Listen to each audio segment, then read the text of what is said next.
تو جو root cause ہے وہاں سے شروع ہوئی، بلکہ اس سے بھی پہلے شروع ہو گئی تھی۔ 9 مئی تو اس کی انتہا تھی۔ تو اب دوسری بات ہے کہ ایک دوسرا راستہ تھا کہ چلو جی آپ سیاسی معاملات جو ہیں ان کی طرف کچھ سیٹلمنٹ کر لیں، پارلیمان کے ذریعے آپ جو ہے وہ مفاہمت کی طرف جائیں۔ وہ بھی مجھے نہیں نظر آتا، نہ عمران خان اس پہ آمادہ ہیں اور نہ ہی کوئی نون لیگ نے ایکسٹرا ایفرٹ کیا ہے کہ کوئی انہیں ریلیف دے کے، کیونکہ وہ بھی ان کے ہاتھ بھی بندے ہیں، وہ بھی مقتدرہ کے ساتھ ہیں۔ اگر ان کے موقف کے خلاف جاتے ہیں تو ان کی اپنی کوئی پوزیشن نہیں رہتی۔ تو مجھے یہ لگتا ہے کہ سارے اتنے اپنے اپنے موقف کے دروازوں میں بند ہو چکے ہیں، محصور ہو چکے ہیں کہ جو ایک چانس تھا کہ کوئی الیکشن کے بعد فریش ایئر آئے گی، کوئی مفاہمت کی طرف جائیں گے، کوئی مذاکرات ہوں گے، وہ مجھے نہیں لگتا کہ کوئی ابھی کھڑکی کھلی ہے جس سے ہم دیکھیں کہ کوئی معاملہ حل ہوتا نظر آ رہا ہے۔ اچھا، پھر باتیں جو غیر آئینی حل کی طرف جانے کی ہوتی ہیں یا ایمرجنسی کی باتیں ہوتی ہیں، کیا اس بات سے کوئی ہے، اس میں قوی امکانات ہیں کہ ملک جو ہے وہ ایمرجنسی کی طرف جا سکتا ہے یا کسی اور ناپسندیدہ صورتحال کی طرف جا سکتا ہے؟ دیکھیے، جانا تو نہیں چاہیے۔ میں تو ایک ڈیموکریٹ ہوں اور میں سمجھتا ہوں کہ ڈیموکریسی اور آئین کے اندر سے ہی حل نکلنا چاہیے، لیکن جب ڈیڈ لاک ہوتے ہیں اور کوئی بھی فریق لچک نہیں کرتا تو پھر پتہ نہیں کیا ہوگا، آپ کی اور میری لڑائی ہو جائے تو کیا پتہ ہے اس کا کیا رزلٹ نکلے گا۔ بسم اللہ الرحمن الرحیم۔ ناظرین، دنیا نیوز میں خوش آمدید۔ میں ہوں لیاقت انصاری۔ پاکستان کے الجھتے سلجھتے سیاسی معاملات پر ملک کے نامور تجزیہ نگار جو ہیں سہیل وڑائچ، ان سے بات کرتے ہیں۔ سہیل صاحب، سیاسی صورتحال انتخابات کے بعد الجھتے یہاں تک پہنچ گئی ہے کہ اب حکومت کے خاتمے کی باتیں ہونے لگ گئی ہیں۔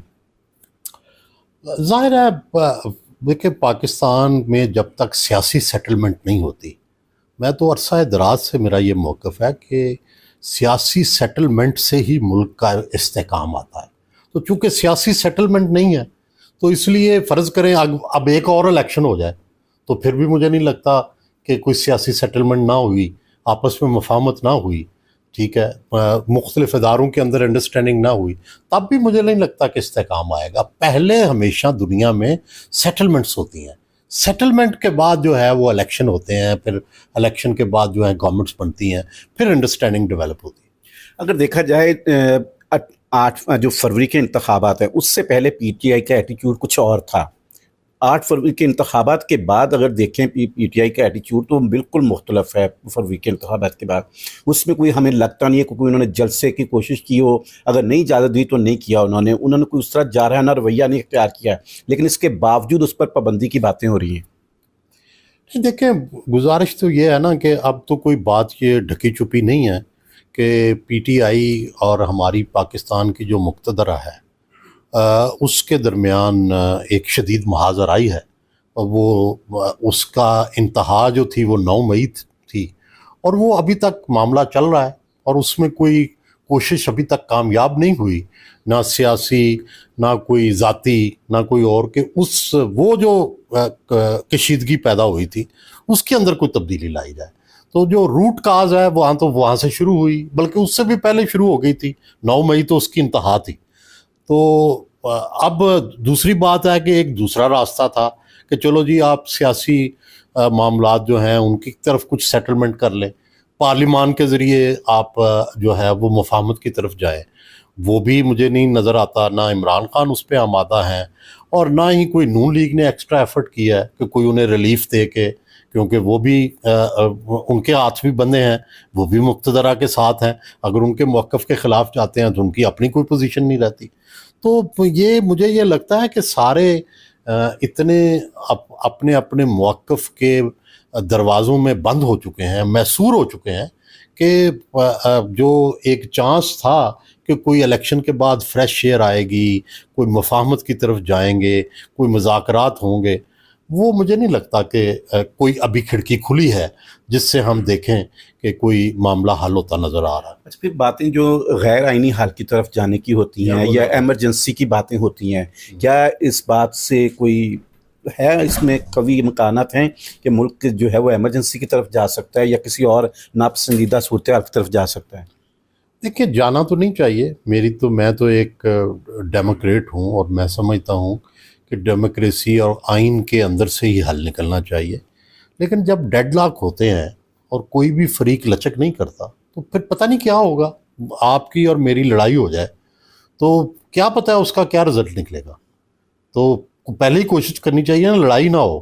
لڑائی میں یا میرا منہ سوجے گا یا آپ کا منہ سوجے گا، تو کسی ایک کو تو نقصان ہوگا نا، یا ہو سکتا ہے دونوں ہی ہرٹ ہو جائے. ماضی میں ہم کہتے رہے نا کہ سپریم کورٹ جو ہے وہ ایک فل کورٹ بینچ بنا کر کوئی بڑے جو تصفیے ہیں ان کا حل وہاں سے ایک فل کورٹ کی شکل میں سامنے آئے.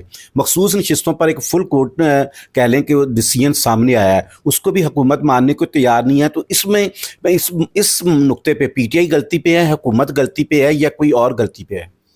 دیکھیں جی، ایز اے ڈیموکریٹ اور ایز اے کانسٹیٹیوشن کے فالوور کے طور پہ تو مجھے کوئی ابہام نہیں ہے کہ جب سپریم کورٹ کا فیصلہ آ جاتا ہے تو کوئی اور راستہ نہیں ہوتا سوائے اس کے کہ اس پہ عمل کیا جائے. تو ifs اینڈ بٹس اور آپ اعتراض کر سکتے ہیں، مجھے اس پہ شدید اعتراض ہو سکتا ہے، مجھے بھٹو کی پھانسی پہ شدید اعتراض رہا ہے، مجھے اسمبلیاں توڑنے کے فیصلوں پہ شدید اعتراض رہا ہے، لیکن ریاست کو، سب فریقوں کو اس کو ماننا پڑا. ٹھیک، چاہے وہ غلط فیصلے تھے. سقراط کے خلاف فیصلہ غلط تھا لیکن سقراط نے مانا، زہر کا پیالہ پی لیا. بھٹو نے پھانسی کا فیصلہ غلط تھا، بھٹو نے جھول گیا پھانسی پہ. تو بات یہ ہوتی ہے کہ آپ نے جو خود ڈھانچہ تشکیل دیا ہوتا ہے، اگر آپ اسے خود ہی نہ مانیں تو پھر تو باقی کوئی، کل کو میرا اگر چلان ہوگا سڑک پہ تو میں کیوں مانوں گا اس قانون کو؟ ٹھیک ہے نا. تو یہ ایک بنیادی سپریم کورٹ کے فیصلے کے بعد آپ کوئی گنجائش نہیں ہے. ہاں، یہ لیگل کورس ضرور ہے، ریویو پہ جائیں اگر انہیں کنونس کر سکیں اور وہ اگر تبدیل کر دیں فیصلہ، یس یہ ایک راستہ ہے. لیکن اگر تبدیل نہیں ہوتا تو پھر تو امپلیمنٹ کرنا پڑے گا.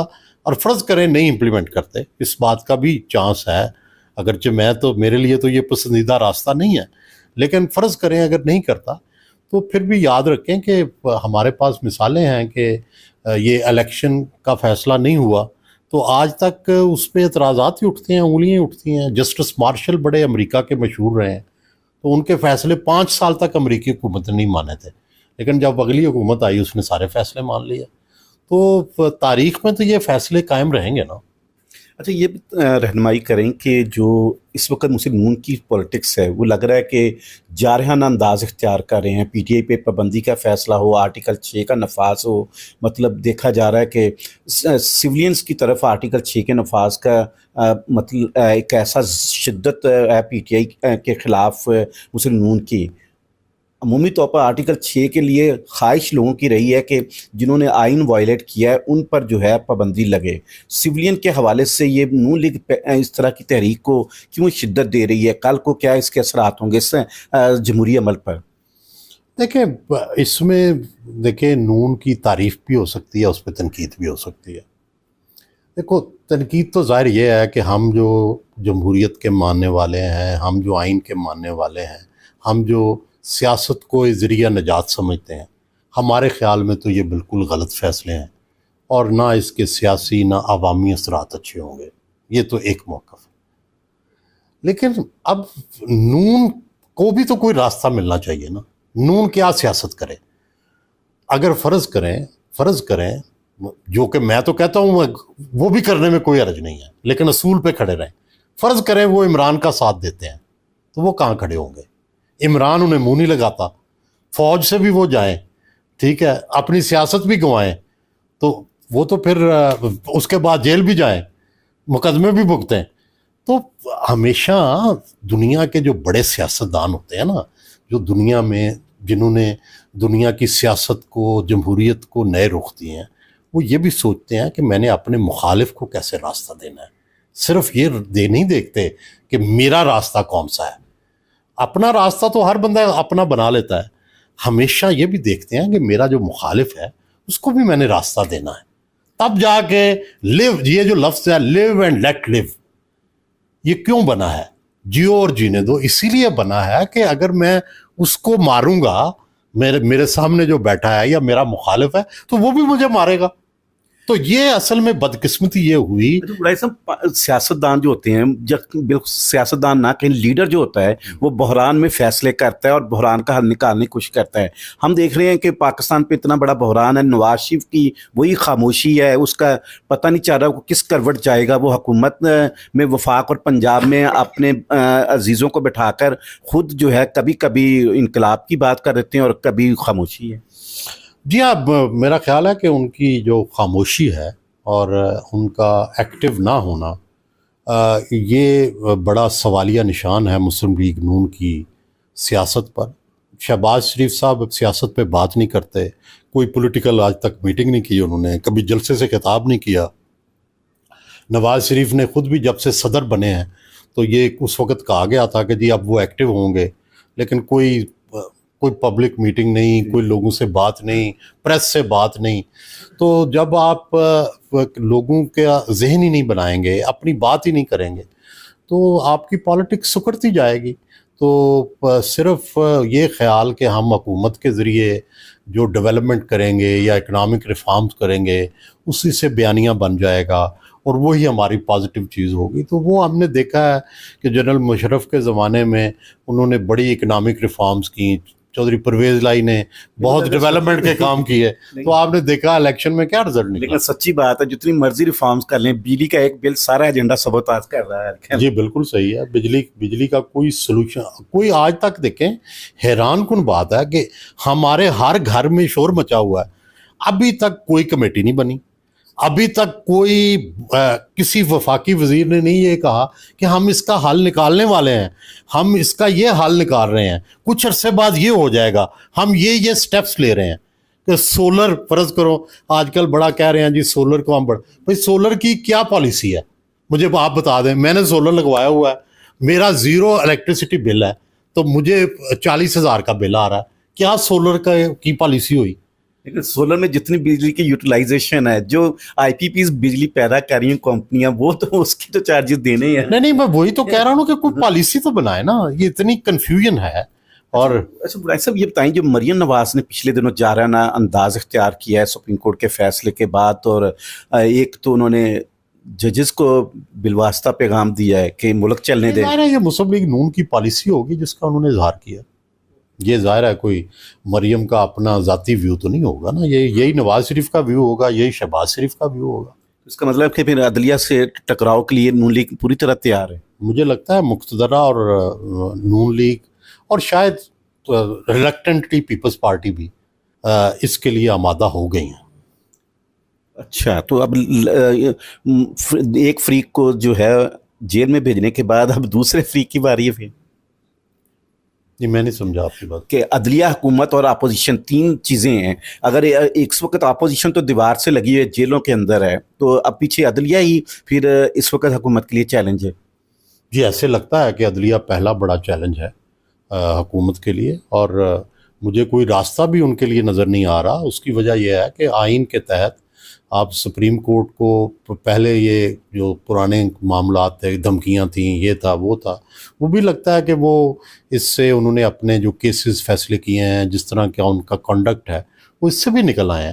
تو سپریم کورٹ سے لڑائی مشکل ترین ہوگی, اتنی آسان نہیں ہوگی, کیونکہ جو کانسٹیٹیوشن ہے وہ بھی ان کا ساتھ دے گا, موریلٹی بھی ساتھ دے گی, اور دوسرا ظاہر ہے عوام کی ایک بھرپور اکثریت بھی چونکہ تحریک انصاف کے ساتھ ہے, تو اس فیصلے میں وہ ان ججز کی حمایت کرے گی جن کے خلاف مقتدرہ جو ہے وہ کوئی اقدام کرے گی. اکتوبر میں دھاندلی کا کیس کھلنے کی بات پر بھی خواجہ آصف کافی پریشان کہہ رہے تھے کہ ہمیں اطلاع ملی ہے کہ اکتوبر میں دھاندلی والا کیس بھی کھل سکتا ہے.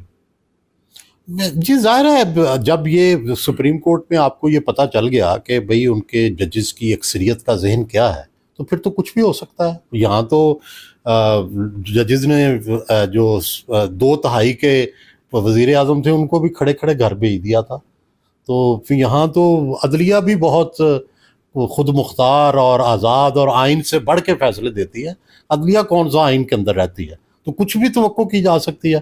عدلیہ نے جو ماضی میں کیا ہے تو وہ کوئی قابل جو ہے وہ فہم ہے کہ 2 وزیر اعظموں کو, جس میں آئین کے اندر کلیئر لکھا ہوا ہے کہ وزیر اعظم کو نکالنے کا یہ طریقہ ہے, آپ نے ان کو ایک عام درخواست کے اوپر گھر بھیج دیا، چند بندوں نے جو غیر منتخب ہیں، ٹھیک ہے. تو یہ بھی تو طریقہ غلط ہے نا کہ بھائی آپ جو آئینی بندوبست ہے اس سے باہر نکل کے اپنی مرضی کے فیصلے کرتے ہیں. تو نہ وہ درست ہے نہ یہ درست ہے. ہمیں تو سمجھ نہیں آ رہی کہ ہم جا کدھر رہے ہیں. اس کا مطلب ہے کہ آنے والے دن جو ہیں وہ اس بحران کو شدید ہی کریں گے. جی مجھے تو بہت ڈر لگ رہا ہے، اور مجھے لگ رہا ہے کہ جب ادارے لڑتے ہیں، جب شخصیات لڑتی ہیں، تو اس سے زخم بھی لگتے ہیں، اس سے خون بھی بہتا ہے، اس سے ملک کا نقصان بھی ہوتا ہے. یہ تھے سہیل وڈائچ جو کہ واضح طور پر کہہ رہے تھے کہ جس طرح کی صورتحال بنی ہوئی ہے اور جو ٹکراؤ کی پالیسی ہے اس میں کچھ بھی ملک میں ہو سکتا ہے، اور حالات جو ہیں وہ بہتری کی طرف صرف ایک ہی صورت آ سکتے ہیں کہ اس میں سیٹلمنٹ کی جائے، اس میں بیٹھ کر بات چیت سے ہی راستہ نکالا جائے. مجھے ناظرین اجازت دیجیے، اللہ حافظ.